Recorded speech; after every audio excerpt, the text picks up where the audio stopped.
Did you know that being single can cost you more money than being in a relationship? Stay tuned to find out why.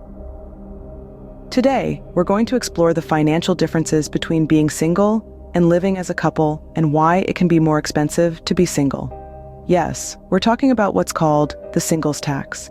Now don't panic, it's not an actual tax imposed by the government. Sounds a bit unfair, doesn't it? Let's break it down a bit. We'll take a closer look at some of the various costs that singles often handle alone, from housing expenses to social activities, and how they compare to those shared by couples. We're going to use two examples to illustrate this point. Meet Charmaine Singleton. Charmaine is single, middle class, and trying to live her best life in the city. She's got her own place, pays her own bills, and enjoys her independence. Now, meet Jay and John jointly. They're a middle-class couple living in the same city as Charmaine. They share their living expenses, and as we'll see, that makes a significant difference. Let's start with housing. Ever noticed how your rent or mortgage takes the lion's share of your paycheck? Housing is usually the biggest bill we face each month.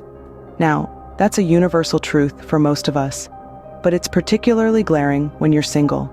For example, Charmaine pays her rent all on her own, and she's feeling the pinch. Why, you ask? That's a chunk of her income gone right there. It's a substantial chunk of her paycheck, going towards just having a roof over her head. On the other hand, Jay and John jointly are splitting their housing costs. While their combined mortgage may be higher than Charmaine's, when you split it down the middle, each of them is paying significantly less than Charmaine. According to Bankrate.com, using data from the U.S. Bureau of Labor Statistics 2021 Consumer Expenditure Survey, the average single person spends almost $18,000 annually on housing, while each half of a married couple spends over $12,000. That's a difference of nearly $5,500 a year.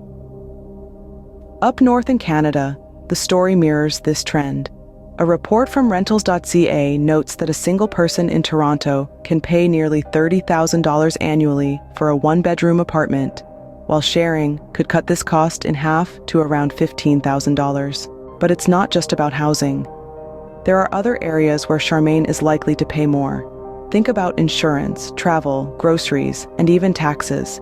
Yes, taxes, the necessary evil that we all need to deal with. But does being single mean paying more? The answer is, often, yes. Even the tax system can be more burdensome for singles. So the singles tax isn't just a catchy phrase, it's a reality that many single individuals face. We'll get back to taxes a little later. It's the additional cost of being single in a society where many systems are designed with couples in mind. But don't be disheartened. Being aware of these hidden costs is the first step in navigating them. Let's get back to Charmaine's and Jay and John's expenses. Take insurance as another example of how singles can pay more than couples. Whether it's health, life, or car insurance, singles often end up paying a higher premium. For instance, Charmaine's health insurance premium is higher than what Jay and John pay combined. Why is that?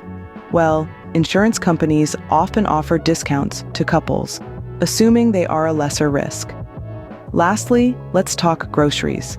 It's no secret that buying in bulk saves money. But how much can a single person really consume before things start to spoil? Charmaine's grocery bills may seem smaller at first glance, but when you consider that she's buying smaller quantities at higher prices, it's clear she's spending more per item than Jay and John. Traveling solo can have many upsides, but the cost is not one of them.